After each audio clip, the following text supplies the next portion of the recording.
कैसा ये इश्क है।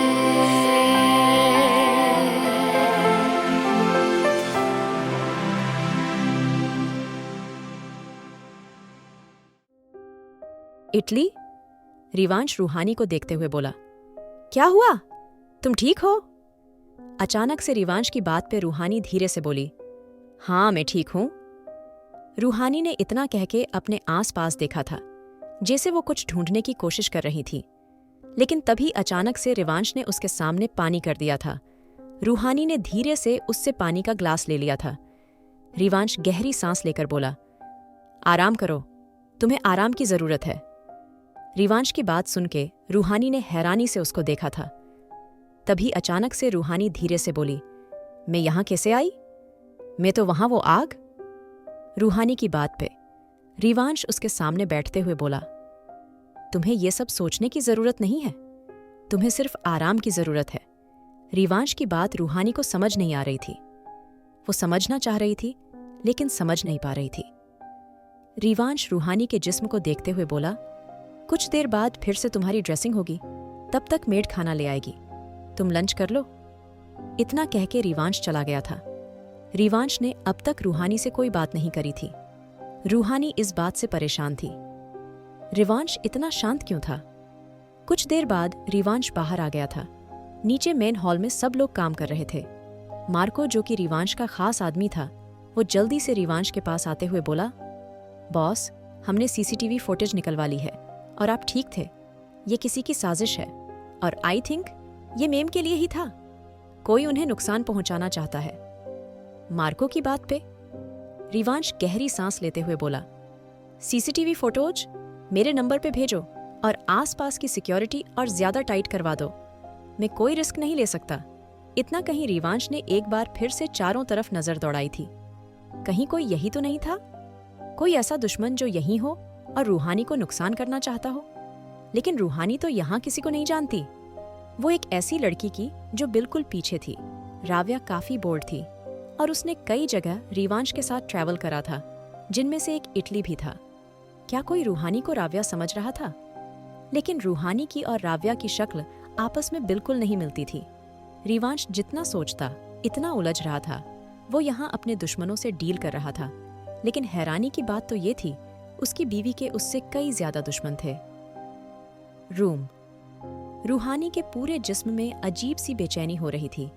उसकी बॉडी में काफी जलन हो रही थी। शायद वो निशान कुछ ज्यादा थे। जलने की वजह से अब रूहानी की पूरी बॉडी में जलन हो रही थी। वहीं बाहर काले बादल घिर के आ रहे थे। रूहानी सामने से बालकनी का नजारा देख रही थी, जहां अब हल्की हल्की बारिश होने लगी थी। रूहानी से अब जलन बर्दाश्त नहीं हो रही थी। उसके जिस्म पे अभी सिर्फ कुछ ही कपड़े थे, जो उसके जिस्म के नाजुक हिस्सों को भी कम ही छुपा पा रहे थे। रूहानी ने ब्लैंकेट को बहुत दूर फेंका था और फिर धीरे से चलते चलते बालकनी में आ गई थी। इटली का मौसम काफी खूबसूरत हो रहा था। दूर सर दूर तक काले बादल फैले हुए थे और काफी तेज बारिश हो रही थी। रूहानी बालकनी में आ गई थी और ठंडी बूंदें जैसे ही उसके जिस्म पे पड़ी, अचानक से उसकी पूरी बॉडी में ठंडक भर गई थी। अब तेज बारिश रूहानी के नाजुक जिस्म को भीगा रही थी। उसकी बॉडी पे जले हुए निशान अब अलग से रंग के हो चुके थे। बारिश इतनी ठंडी थी, रूहानी की सांसें तेज हो रही थीं, लेकिन उसको इस वक्त सिर्फ सुकून चाहिए था, और ये सुकून उसको इस बारिश से मिल रहा था। करीब आधे घंटे बाद उसको तेज छींक आने लगी थी। उसकी नाक लाल हो गई थी, होंठ धीरे धीरे कांपने लगे थे, लेकिन इन सब के बाद भी वो अंदर नहीं गई थी। वो अभी भी बारिश में भीग रही थी। करीब 1 घंटे बाद रुद्राक्ष, जो कि रूम में आ गया था, वो रूहानी को देख के हैरान रह गया था। रूहानी के कपड़े बेड पे पड़े थे। उसके जिस्म पे सिर्फ कुछ ही कपड़े थे, जो नाकाम कोशिश कर रहे थे उसको ढकने की। रूहानी की बॉडी पे पड़े निशान लाल हो चुके थे और रूहानी बुरी तरह कांप रही थी। रिवांश का दिमाग खराब हो गया था। रूहानी को ऐसे देख के ये लड़की खुद अपने लिए मुश्किलें खड़ी कर रही थी। रिवांश अगले ही पल रूहानी के पास चला गया था। रूहानी, जो बारिश की वजह से कांप रही थी, अचानक से अपने पीछे गर्माहट ला एहसास होने पे पूरी तरह रिवांश से चिपक गई थी। दोनों के जिस्म आपस में उलझे हुए थे। रिवांश की हार्ट बीट अचानक तेज हो गई थी। रूहानी की करीबी उस पे अलग सा असर डाल रही थी। रूहानी ने तेज तेज सांस लेना शुरू कर दिया था।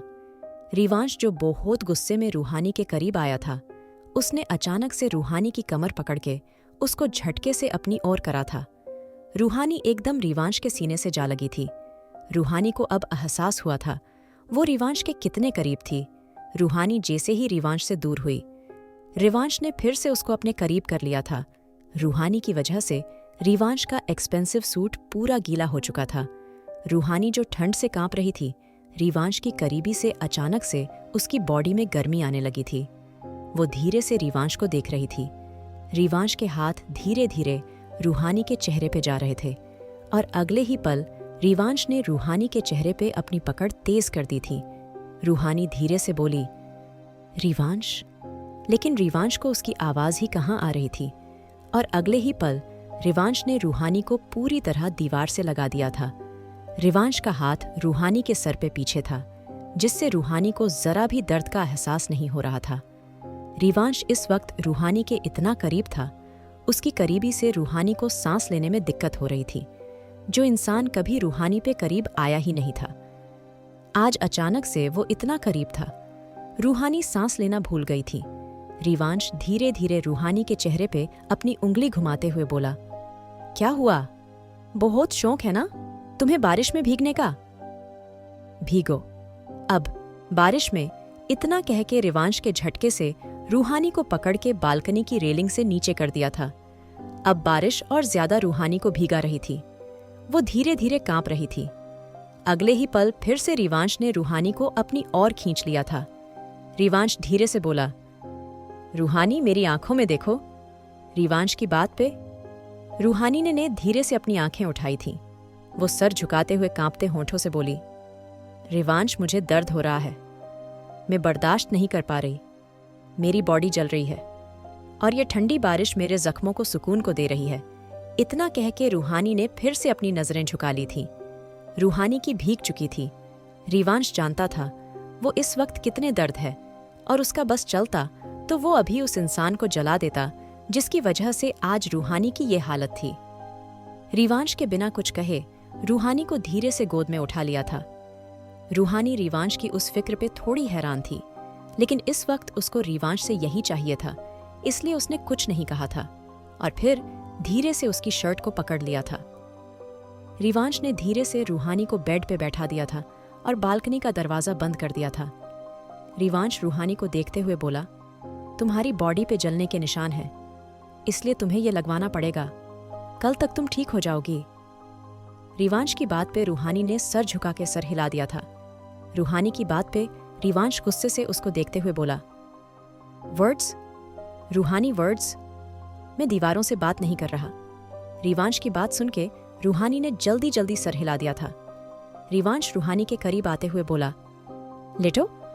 रूहानी हैरानी से बोली, क्या? मैं लेटूं? मैं खुद लगा सकती हूं। रूहानी की बात सुन के रिवांश उसके करीब आते हुए बोला, और कौन है यहां? रूहानी ने आसपास देखा और फिर से नजरें झुका ली। अब रिवांश को रूहानी की इस हरकत से चिढ़ होने लगी थी। उसको ऐसा लगता था जैसे वो दीवारों से बात कर रहा है, क्योंकि रूहानी या तो सर हिलाती थी या सर झुकाती थी और बचे हुए वक्त में वो आंसू बहाती थी। रिवांश को नहीं पता था आखिर रूहानी चाहती क्या है। कोई लड़की ऐसे रिएक्ट कैसे कर सकती थी? रूहानी की हरकतें रिवांश को ऐसी लगती थीं जैसे वो मेंटली ठीक नहीं है। रिवांश की बात पे भी रूहानी ने कुछ नहीं कहा था। वो चुपचाप लेट गई थी। रिवांश ने आगे बढ़ के धीरे से अपनी उंगली को रूहानी के जिस्म पे घुमाना शुरू कर दिया था। रिवांश बहुत अच्छे से रूहानी के सभी जख्मों पे दवाई लग रहा था। उसकी छुअन से रूहानी के अंदर अजीब से चेंजेस हो रहे थे, जिससे वो खुद अनजान थी। वहीं रिवांश के दिमाग में सिर्फ रूहानी चल रही थी। वो रूहानी को और ज्यादा जानना चाहता था। आखिर ऐसा क्या हुआ था जो रूहानी इतना डर रही थी? यही सोच के रिवांश के हाथ रूहानी के पेट से नीचे सरकने लगे थे और अचानक से रूहानी ने रिवांश का हाथ पकड़ लिया था। आखिर कैसे जानेगा रिवांश रूहानी के बारे में? क्या करेगा अब रिवांश रूहानी को बचाने के लिए? जानने के लिए सुनिए married to cold hearted billionaire. और अगर एपिसोड पसंद आया तो लाइक, शेयर, सब्सक्राइब करना ना भूले।